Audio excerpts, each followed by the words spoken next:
Будут ли объединять больницы в Чульмане и Серебряном Бору? Замминистра здравоохранения республики прокомментировал обсуждение в соцсетях.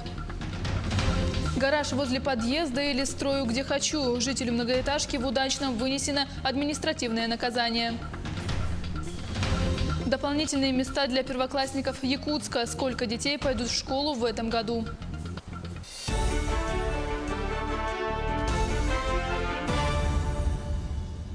Это новости в прямом эфире, в студии Юлия Великодная.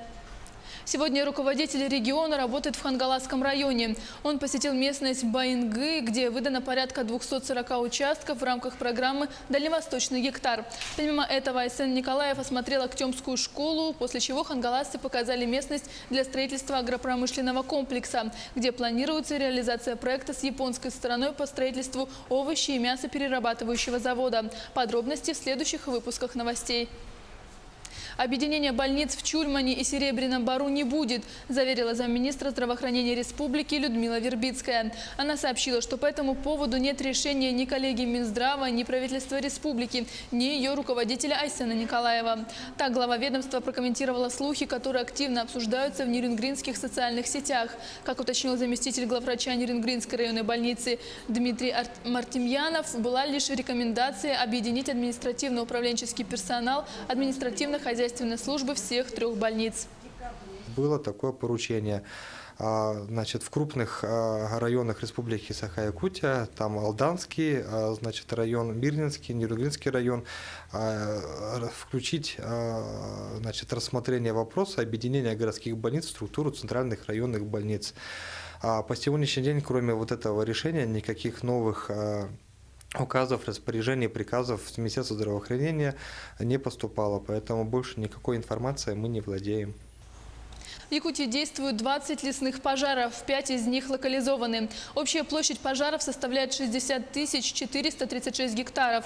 Значительная часть из них в Горном Улусе. Также пожары действуют в Намском, Вилюйском, Верхневилюйском, Нюрбинском и Кобяйском Улусах. На их тушении задействовано более 800 человек. В том числе Федеральный резерв – это порядка 160 человек.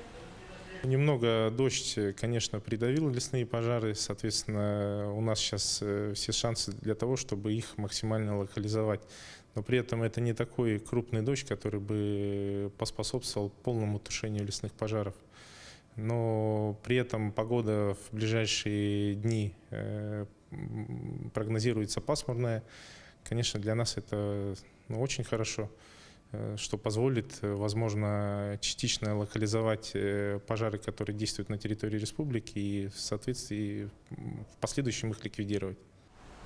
К другим темам. Житель многоквартирного дома в Удачном возле подъезда соорудил гараж. Соседи недовольны, но на их уговоры и убеждения предприимчивый горожанин не реагирует. Проведена проверка и вынесено постановление. Какое принято решение, предусмотрено, знает моя коллега. Идею построить город под куполом, как это планировалось в Удачном более 50 лет назад, похоже, не дает покоя одному горожанину. И он все же решил воплотить эту идею в жизнь. Начал с малого. Возвел возле самого подъезда многоквартирного дома гараж. Там он оставляет свою машину.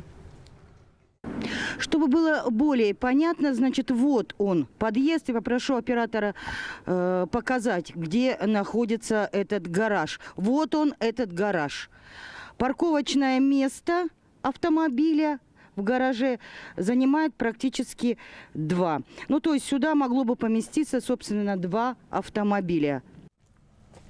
А что? Очень удобно. Почти не выходя на улицу, особенно зимой, при минус 50. При этом данное строение загораживает знак, обозначающий, что это придомовая территория. Закрывает угол видимости при въезде и выезде. На обращение соседей не реагирует, ведет себя агрессивно. Вот у вас есть такое желание поставить гараж рядом с подъездом? Было бы, конечно, удобно, но если все поставят, то я не думаю, что это будет удобно всем горожанам, всему дому.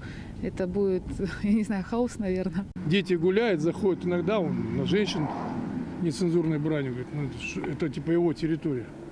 Я понял, что вообще хозяин этого города, я не знаю, как надо разбираться, поднимать вопрос.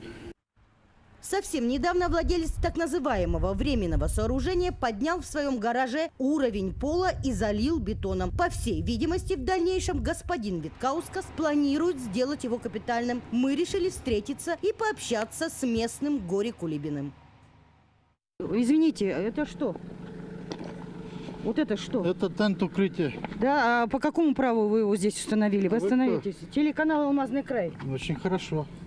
Я думаю, прокурор. Ну, скоро и прокурор заинтересуется. А вы по какому праву здесь установили его? А это что, допрос? Нет, это не допрос. Просто жители обратились на телеканал «Алмазный край». Более того, на окне подъездного дома Игорь Виткаускас установил камеру наблюдения. Была встреча с ним, человек неадекватный. Его просто, я ему говорю, надо убирать, это же вообще незаконно.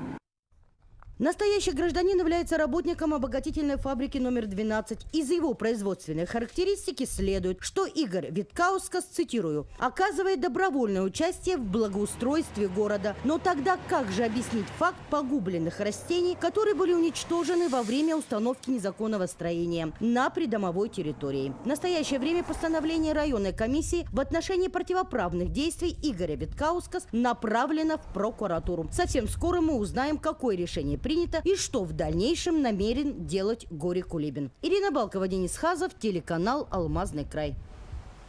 Минстрой республики и администрация поселка Серебряный Бор приняли решение разорвать контракт с компанией «Созвездие», которая занималась строительством жилых домов в населенном пункте по программе переселения. Напомню, компания с 2016 года вела строительство 5 многоквартирных домов на территории поселка. Степень готовности объектов к настоящему моменту составляет 79,87%. Однако с начала этого года строительные работы на объектах практически не велись. При этом расселение ожидают более 500 человек из более чем 230 аварийных домов. Для решения проблемы власти планируют покупать жилье на вторичном рынке. 938 первоклассников получат дополнительные места в школах Якутска. К новому учебному году окружная администрация города совместно с управлением образования планирует выкупить и ввести в эксплуатацию новые здания для создания дополнительных школьных мест. Активный рост рождаемости и миграции сказался на увеличении количества школьников. За последние 7 лет наблюдается приток населения из улусов республики и других регионов. На сегодняшний день в образовательные учреждения принято 4140 детей. В городе Якутске есть 50 школ, где в настоящее время имеется в наличии 23 600 мест.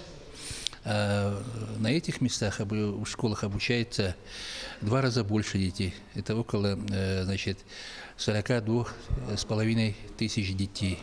То есть получается, у нас все школы работают перегрузом в 2 смены. На сегодняшний день у нас имеется 4562 места в школах, куда, будут поступать 5500 детей.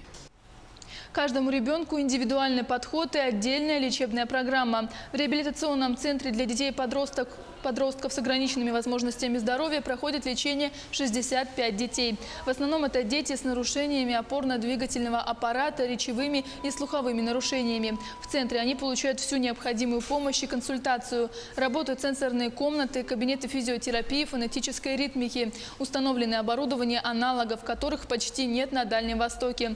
Примечательно, что и для детей, и для родителей проводятся лекции и беседы. До открытия реабилитационного центра в Якутске приходилось выезжать в разные города. Программы у нас подбираются каждому ребенку индивидуально. Когда ребенок приходит, он проходит у нас диагностику, где мы выясняем его функциональные возможности и компенсаторные возможности, а потом делим детей по группам. Это возрастные группы и по развитию. Потом каждому ребенку есть маршрут реабилитации, это есть программа.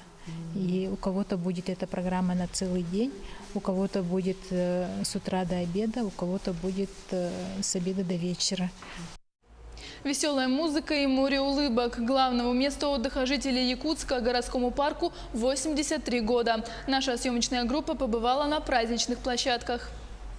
Мастер-классы по аквагриму, конкурсы, концерты – все для горожан. Парку культуры и отдыха в день рождения подарки не нужны. Сам поздравляет жителей. Все очень здорово. Парк развивается, улучшается. Я каталась на колесе обозрения, с него очень хороший вид. Совсем другой стал парк, много изменений. То же самое колесо, самое яркое изменение. Поздравляем парк культуры и отдыха с днем рождения. Желаем процветания. В парке проходят образовательные лекции, спортивные соревнования. На особая заслуга 28 аттракционов. В этом году запустили новое колесо обозрения. В скором времени откроют замок дракона.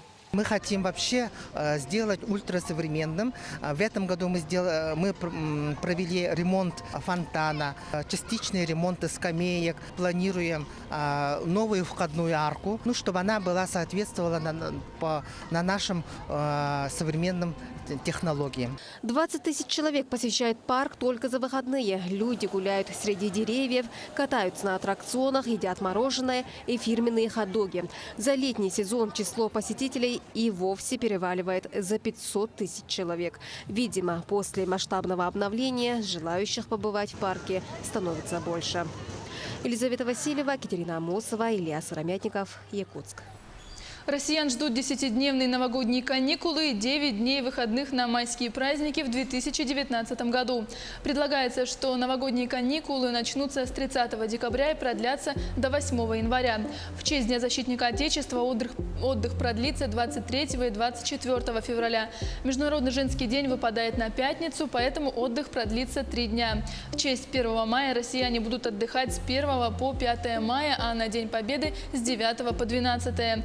На День независимости Россия будет отдыхать только один день, 12 июня, а на День народного единства – 3 дня, с 4 по 6 ноября. Организаторы Олимпиады и Паралимпиады 2020 года в Токио назвали имена официальных талисманов будущих игр. Их нарекли Мираитова и Сомейти. Имена выбирали японские школьники. С подробностями мой коллега Артем Сторонов. Мираитова и Сомейти. Представленные публике еще в феврале официальные талисманы Олимпийских и Паралимпийских игр, которые пройдут в Токио в 2020 году, в воскресенье наконец получили имена. Сине-белый символ Олимпиады Мираитова был наречен в честь 2 японских иероглифов, обозначающих слова «будущее» и «вечность». Имя его красно-белого партнера в плаще взято из названия одного из сортов сакуры – Сомейосино.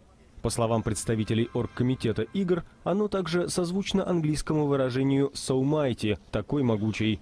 Мираитова и Сомейти были разработаны японским иллюстратором Рио Танигучи. Они победили в общенациональном конкурсе, набрав более половины всех голосов. Причем выбирать талисманы доверили исключительно школьникам страны.